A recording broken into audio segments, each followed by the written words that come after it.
प्यारे बच्चों, कोविड-19 के कारण आप सभी अपने अपने घरों में रहकर ही अपनी पढ़ाई कर रहे हैं। ऐसे समय में आप अपनी पढ़ाई को रोचक तरीके से सीख समझ सकें, इसके लिए झारखंड सरकार द्वारा प्रस्तुत किया जा रहा है हमारा दूरदर्शन हमारा विद्यालय कार्यक्रम। इसके माध्यम से आप प्रत्येक दिन सोमवार से शुक्रवार तक पूर्वाह्न 10 से 12 तथा अपराह्न 1 से 2 बजे तक अपनी अपनी कक्षाओं के अनुरूप कार्यक्रम देख सकेंगे। अब पढ़ाई नहीं रुकेगी। स्कूली शिक्षा एवं साक्षरता विभाग झारखंड। नमस्ते दोस्तों, आज के इस वीडियो में हम दूरदर्शन के माध्यम से क्लास 9 और क्लास 11 की पढ़ाई करेंगे।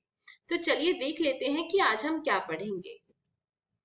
दोस्तों, क्लास 9 में हम इंग्लिश के chapter in the kingdom of fools के पार्ट 1 एंड पार्ट 2 को पढ़ेंगे।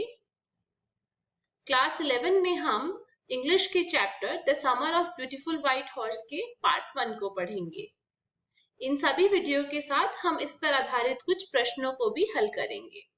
दोस्तों, आप सबसे उम्मीद है कि आपने अपनी कॉपी और कलम अपने पास रखी होगी, जिसमें आप जरूरी बातों को नोट करेंगे।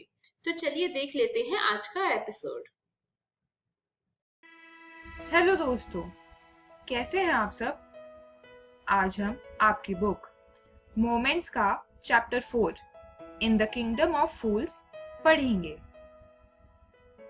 इस वीडियो में हम पढ़ेंगे अबाउट द ऑथर, लेखक के बारे में। इंट्रोडक्शन मतलब इस चैप्टर से परिचय। वर्ड मीनिंग्स मतलब कुछ कठिन शब्दों का अर्थ। द किंगडम ऑफ फूल्स, मूर्खों का राज्य। Arrival of Guru and his disciple, गुरु और उनके शिष्य का आगमन। अ थीफ कैरिंग लूट, चोरी करने वाला चोर। अबाउट द ऑथर, लेखक के बारे में। इस चैप्टर के लेखक हैं A.K. रामानुजन। उनका पूरा नाम था अधिपते कृष्णस्वामी रामानुजन। उनका जन्म 16 मार्च 1929 में मैसूर, इंडिया में हुआ था। 13 जुलाई 1993 को शिकागो में उनकी मृत्यु हो गई। पद्मश्री, मकार्थर फेलोशिप, साहित्य अकादमी अवार्ड जैसे कई अवार्ड उन्होंने प्राप्त किए। He was a poet, scholar, a philologist, folklorist, translator and playwright. Kannada एक रीजनल लैंग्वेज है जो कर्नाटका में बोली जाती है। यह कहानी एक कन्नड़ फोक टेल मतलब लोक कथा है। फोक टेल का मतलब होता है एक कहानी जो एक पीढ़ी से दूसरी पीढ़ी तक चलती है। This story is taken from the book folk tales from India, written by A.K. Ramanujan. It's a story about the kingdom of fools. यह कहानी मूर्खों के राज्य के बारे में है, जहां राजा और मंत्री दोनों ही मूर्ख मतलब बेवकूफ थे। यहाँ अनैतिक नियम चलते थे। फिर इस राज्य में एक गुरु और उनके शिष्य का आगमन होता है। गुरु को पता चलता है कि यह राज्य मूर्खों का राज्य है, लेकिन उनका शिष्य उनकी बात नहीं सुनता। वहीं एक चोर एक अमीर व्यापारी के घर में घुस जाता है। दोस्तों, इस चैप्टर में कुछ कठिन शब्द हैं। पहला डड्डू, जिसका मतलब है कन्नड़ में मुद्रा का नाम। डिसाइपल मतलब शिष्य। स्नीक्ड मतलब चोरी छिपे आना। कोलैप्स्ड मतलब टूटकर गिर जाना। समन्ड मतलब बुलाना। तो आइए दोस्तों ये चैप्टर शुरू करते हैं। द किंगडम ऑफ फूल्स, मूर्खों का राज्य। इस राज्य में दोनों किंग और मिनिस्टर मूर्ख थे। वहां का किंग दूसरे राज्यों के किंग की तरह अपना राज्य नहीं चलाना चाहता था। उसने पूरे किंगडम को आदेश दिया था कि वह रात को जागे और दिन में आराम करें। उसका आदेश था कि सब अपना काम और व्यापार अंधेरे होने के बाद ही कर सकते हैं और जैसे ही सूरज उगे सब सोने चले जाएं। और जिसने भी उनके आदेश को नहीं माना उसको सजाए मौत दी जाएगी। इस फैसले से राजा और मंत्री दोनों ही बहुत खुश थे। फिर उस राज्य में गुरु और उनके शिष्य का आगमन होता है। वह दोनों ही बहुत भूखे थे। इस राज्य में हर चीज खाने की सिर्फ एक डड्डू में बिकती थी। डड्डू मतलब कन्नड़ की मुद्रा है। जब गुरु को पता चला कि यह राज्य मूर्खों का राज्य है, जब गुरु को पता चला कि इस राज्य में हर महंगी से महंगी चीज सिर्फ एक डड्डू में मिल जाती है, तो उन्हें समझ आया कि यह मूर्खों का राज्य है। यह बात जानने के बाद उन्होंने अपने डिसाइपल को मतलब शिष्य को समझाया कि यह एक मूर्खों का राज्य है। यहाँ रहना मुश्किल दे सकता है, तो यहाँ से उन्हें निकलना चाहिए।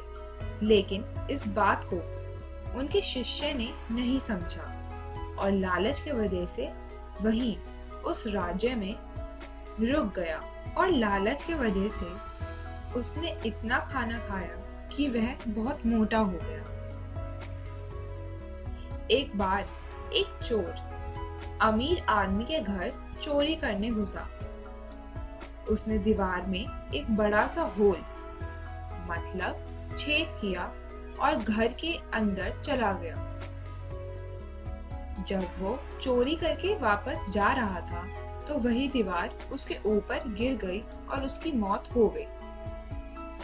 चोर के भाई ने राजा के पास जाके शिकायत की कि व्यापार करते वक्त एक दीवार उसके भाई के ऊपर गिर गई और उसकी मौत हो गई।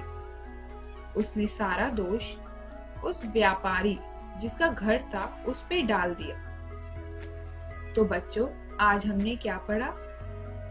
हमने मूर्खों के राज्य के बारे में पढ़ा कि कैसे वहां के राजा और मंत्री दोनों मूर्ख थे और वहां के नियमों को बदल रहे थे। हमने पढ़ा गुरु और उनके शिष्य के आगमन के बारे में और कैसे शिष्य लालच के वजह से उसी राज्य में रुक गया।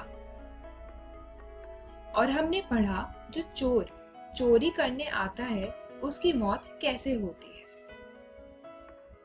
आप भी घर जाके अपनी बुक मोमेंट से ये chapter in the kingdom of fools page number 19 से लेकर 20 तक जरूर पढ़ें ताकि आपको आगे का चैप्टर और भी अच्छे से समझ आ जाए। अगली वीडियो में हम पढ़ेंगे मर्चेंट एक्यूज्ड ब्रिकलेयर कि जब चोर की मौत से उसके भाई ने मर्चेंट को दोषी बताया तो उसने कैसे ब्रिकलेयर को ही इस बात का दोषी बता दिया। और गोल्डस्मिथ मतलब सुनार अमीर व्यापारी को दोषी बताता है। अगली वीडियो में हम आपकी बुक मोमेंट से इस चैप्टर का आगे का भाग पढ़ेंगे। हम पेज 21 और 22 पढ़ेंगे। तो मिलते हैं दोस्तों अगली वीडियो में। Thank you.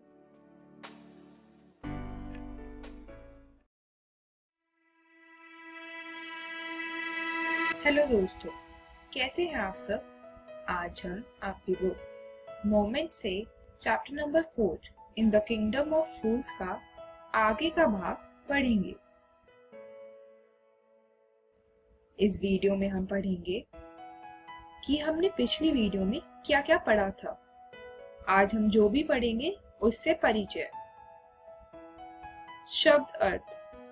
व्यापारी ने ईंट बिछाने मतलब ब्रिक लेयर पर क्या आरोप लगाया और सुनार ने व्यापारी पर क्या आरोप लगाया।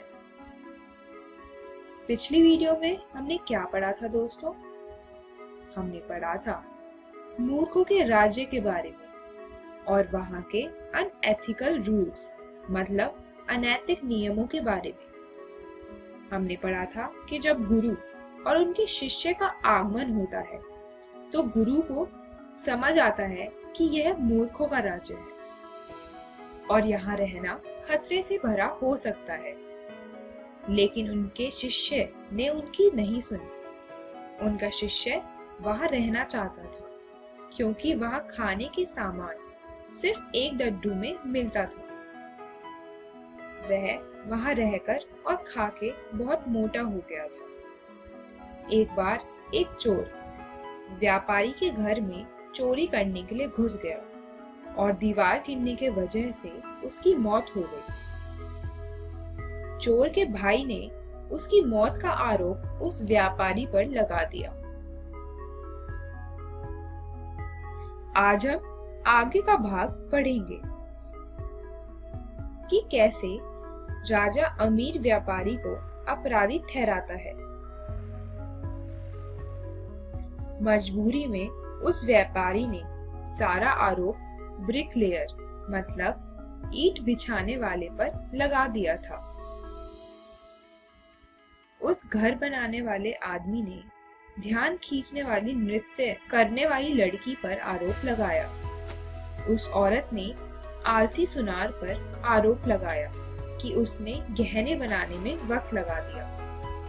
उस गरीब सुनार ने अमीर व्यापारी पर देरी करने का आरोप लगाया। राजा ने सुनार से उस अमीर व्यापारी का नाम पूछा जिसके वजह से यह सब हुआ था। दोस्तों, इस चैप्टर में कुछ डिफिकल्ट वर्ड्स मतलब कठिन शब्द हैं। पहला बर्गल्ड मतलब चोरी करना, एग्जीक्यूशन मतलब अमल, जिंगलिंग मतलब खनखनाना, बेलफ्स मतलब सरकारी नाज़र, एक्यूजेशन मतलब इल्जाम। आइए दोस्तों शुरू करते हैं। अमीर व्यापारी ने कैसे सुनार को अपराधी ठहराया। राजा ने अमीर व्यापारी को बोला कि उसकी दीवार ने ही इस आदमी के भाई को मारा है, उन्हें उसे सजा देनी ही होगी।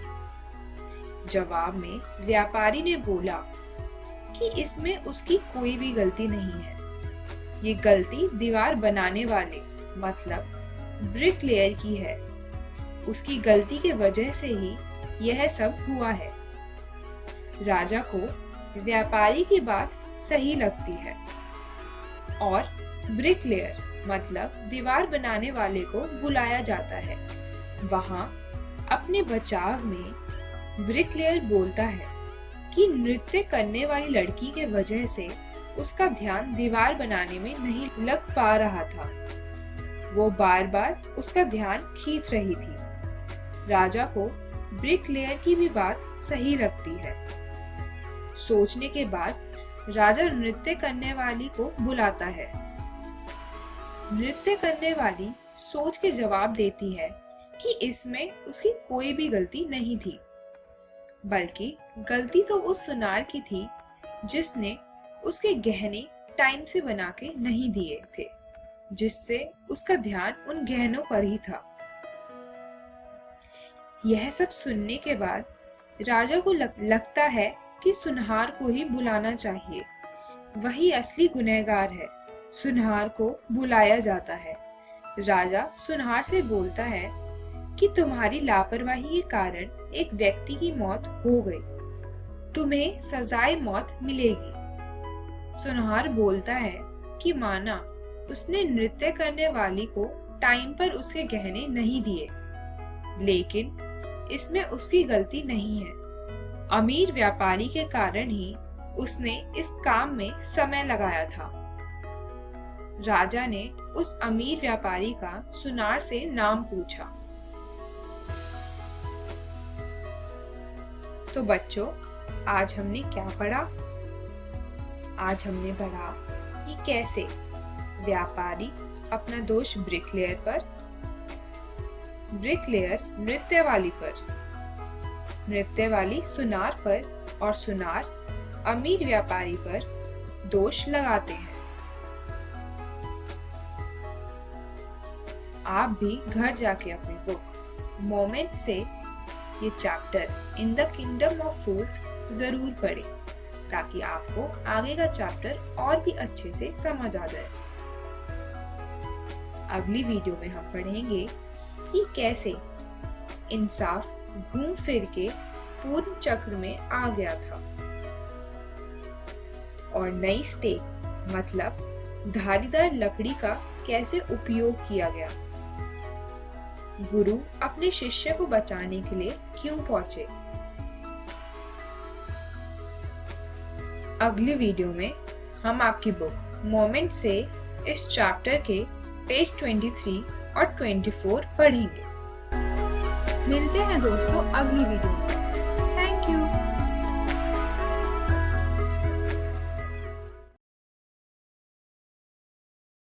Hello everyone, welcome to English smart class. दोस्तों, आज हम लोग हमारी 11th की बुक स्नैपशॉट का चैप्टर पढ़ेंगे। इस चैप्टर का नाम है the summer of the beautiful white horse. दोस्तों, इस चैप्टर के टोटल 4 पार्ट्स है। आज हम इसके पार्ट 1 को स्टडी करेंगे। तो चलिए शुरू करते हैं। बात करते हैं सबसे पहले कि आज इस वीडियो में हमें क्या सीखने को मिलेगा। आज इस वीडियो में हम लोग बात करेंगे हमारे पेज नंबर 1, 2 और 3 की स्टोरी की। तो जरा दोस्तों ध्यान से सुनिएगा। चलिए अब कहानी शुरू करते हैं। One day back there in the good old days, when I was 9 and the world was full of every imaginable kind of thing. इस चैप्टर को दोस्तों नरेट किया है अरम ने, और अरम हमें बताता है उन पुराने दिनों के बारे में जब वो 9 साल का था। और इसके बाद वो हमें अपने कज़न के बारे में बताता है। उसके कज़न का नाम है मुराद, और मुराद को जो भी जानता है वो उसे पागल समझता है, सिर्फ अरम के अलावा। अब अरम हमें बताता है कि एक दिन की बात है, मुराद उसके घर पर आता है सुबह 4 बजे, और वो अरम को उठाकर बोलता है, अरम। और ये सुनते ही अरम बाहर भागता हुआ आता है और उसे बिलीव नहीं होता जो वो देखता है। और अरम हमें बोलता है कि किस तरह से उसे पता था कि वो कोई सपना नहीं देख रहा, पर फिर भी उसे यकीन नहीं हो रहा था कि उसका कज़न मुराद एक ब्यूटीफुल व्हाइट हॉर्स के ऊपर बैठा हुआ है, और इसीलिए वो अपनी आंखों को रब करता है ताकि वो देख सके कि क्या जो वो देख रहा है कि उसका कज़न एक व्हाइट हॉर्स के ऊपर बैठा है, ये सच है या फिर कोई सपना। और इतने में ही उसका कज़न मुराद बोल देता है, यू आर नॉट ड्रीमिंग, कि सच में ये एक घोड़ा है और तुम कोई सपना नहीं देख रहे हो। और मुराद अरम को बोलता है कि जल्दी चलो, जल्दी करो अगर तुम्हें घोड़े पर सवार होना है। इसके बाद अब अरम हमें अपने कज़न मुराद के बारे में कुछ और बातें बताता है, और वो बोलता है, I knew my cousin Murad enjoyed being alive more than anybody else who had ever fallen into the world by mistake, but this was more than ever I could believe। यहाँ पर अरम बोलता है कि वो अपने कज़न मुराद को जानता है, उसको जिंदगी जीना, जिंदगी को एंजॉय करना बहुत ज़्यादा पसंद है, बट उसे बिलीव नहीं हो रहा था जो उसने अभी अपनी आंखों के सामने देखा, क्योंकि ये अरम के लिए बहुत ज़्यादा था बिलीव करना। इसके आगे अरम बोलता है कि In the first place, my earliest memories had been memories of horses. This was the wonderful part. अब अरम दो चीजों के बारे में बात करता है। सबसे पहली तो ये कि उसकी जो सबसे अर्लीस्ट मेमोरीज है वो घोड़े के बारे में है। उसे हमेशा से घोड़ा चलाना सीखना था और वो बोलता है कि ये वंडरफुल पार्ट है। और अगर हम सेकंड पार्ट की बात करें तो वो बोलता है in the second place we were poor. एक तरफ अरम हमेशा से घोड़ा चलाना चाहता था, हमेशा से उसका सपना था कि वो हॉर्स राइडिंग कर सके, और दूसरी तरफ वो लोग गरीब थे। इसके आगे अरम बोलता है कि चाहे वो लोग गरीब थे, चाहे उनकी फैमिली पुअर हो, लेकिन उनकी फैमिली जानी जाती थी। Most important of all through we were famous for our honesty. का मतलब अरम कहता है कि किस तरह से उनकी पूरी ट्राइब गरीब है, पूरी ट्राइब पॉवर्टी सिकन है, पर every family in his tribe known for their honesty, कि उन्हें खुद भी नहीं पता कि किस तरह से उनकी टेबल पर फूड आता है, वो लोग इतने गरीब हैं। पर सबसे इम्पॉर्टेंट जो चीज़ है वो ये है कि उनकी ट्राइब जानी जाती है अपनी सच्चाई के लिए। और लास्ट 11th सेंचुरी से उनकी ये ट्राइब फेमस है ऑनेस्टी के लिए। चाहे उनके पास पैसा हो या ना हो, पर जिस चीज़ के लिए उन्हें गर्व है, जिस चीज़ पर वो प्राउड फील करते हैं, वो है उनकी ऑनेस्टी। इसके आगे अब अरम बोलता है कि चाहे वो घोड़े को देख सके, वो देख सके कि वो कितना सुंदर है, चाहे वो घोड़े को स्मेल भी कर सकता है, उसे सांस लेते हुए भी देख सकता है, और उसे बिलीव नहीं हो रहा कि इतना सुंदर घोड़ा उसके कजन मुराद के पास है या फैमिली के किसी भी मेंबर के पास हो सकता है। और इसीलिए फिर अरब बोलता है I knew my cousin Murad couldn't have bought the horse, and if he couldn't have bought it, he must have stolen it, and I refuse to believe he had stolen it। कि मुझे पता है कि मेरा cousin मुराद किसी भी कीमत पर ये घोड़ा नहीं खरीद सकता, और अगर उसने एक घोड़ा नहीं खरीदा है तो इसका मतलब है उसने ये घोड़ा चुराया है। पर मैं इस बात को बिलीव करने से मना करता हूँ कि मेरा कजन मुराद ऐसा काम कर सकता है। अरम इस बात को बिलीव करने के लिए इसलिए मना कर देता है क्योंकि उनकी ट्राइब में, उनकी फैमिली में आज तक किसी ने कोई चोरी नहीं करी है। अरम कभी घोड़े की तरफ देखता है तो कभी अपने कजन मुराद की तरफ देखता है, और वो अपने कजन मुराद से पूछता है, Murad I said where did you steal this horse? और वो मुराद को बोलता है, मुराद तुमने ये घोड़ा कहाँ से चुराया है? और मुराद इसके रिप्लाई पे बोलता है if you want to ride. इस पर अरम सोचता है it was true then he had stolen the horse. तो इसका मतलब ये बात सच है कि उसके कजन मुराद ने वो घोड़ा चुराया है। अब अरम अपने माइंड में सोचता है कि it seem to me stealing a horse for a ride was not the same thing as stealing something else such as money. यानी कि वो घोड़ा उसके कजन मुराद ने सिर्फ राइड करने के लिए, चलाने के लिए किया है, और मुझे नहीं लगता कि वो सेम चीज़ है अगर कोई मनी, कोई पैसा चुराता है। यहाँ पर अरम अपने आप को कन्विंस करने की कोशिश कर रहा है कि उसके कजन ने वो घोड़ा चुराया है, पर वो सही में हम उसे चोरी नहीं बोल सकते, और वो हमें बताता है कि किस तरह से अगर if you were crazy about horses the way my cousin Murad and I were, it wasn't stealing। यानी कि अगर तुम भी उसी तरह घोड़ों के लिए पागल होते जिस तरह मैं और मेरा कजन मुराद है, तो तुम इसे या कोई भी इसे कभी भी चोरी नहीं बोलेगा। और ये तब तक चोरी नहीं होगी जब तक अगर हम इस घोड़े को कहीं बाहर बेच ना दे, और जो कि हम लोग कभी भी नहीं करेंगे। इसके आगे अब अरम बोलता है कि That year we lived at the edge of town on Walnut Avenue। इसके बाद अरम हमें बताता है कि उनके घर के पीछे बहुत सारे वाइनयार्ड्स थे, इरिगेशन लैंड थी और कंट्री रोड्स थे, और 3 मिनट बाद ही वो लोग उस घोड़े पर सवार होते हुए बहुत दूर निकल गए थे अपने घर से। और मुराद जो उनकी फैमिली में सबसे क्रेजियस्ट मेंबर माना जाता है, गाना गाने लगता है और बहुत तेज तेज चिल्लाने लगता है। और ये सुनकर अरम हमें अपनी फैमिली की बैक स्टोरी बताता है कि किस तरह से हर फैमिली में कोई ना कोई क्रेजी बंदा होता है। जैसे कि इस वक्त उनकी फैमिली में मुराद है, और वो बताता है कि किस तरह से मुराद नेचुरल डिसेंडेंट है उनके अंकल का। इसके आगे अरम बोलते हैं कि एक बार की बात थी उसके अंकल बार्बर की शॉप पर बैठकर बाल कटवा रहे थे कि तभी उनका बेटा भागते हुए आता है और वो बताता है कि किस तरह से उनके घर में आग लग गई है और सब कुछ जलकर राख हो रहा है। इस पर अरम के अंकल चिल्लाकर अपने बेटे को बोलते हैं, "इट इज नो हार्म, पे नो अटेंशन टू इट।" और तभी वो बार-बार बोलता है, "बट सर, आपके घर में आग लगी हुई है।" तो उसके अंकल चिल्लाकर बोलते हैं, "enough, it is no harm I से।"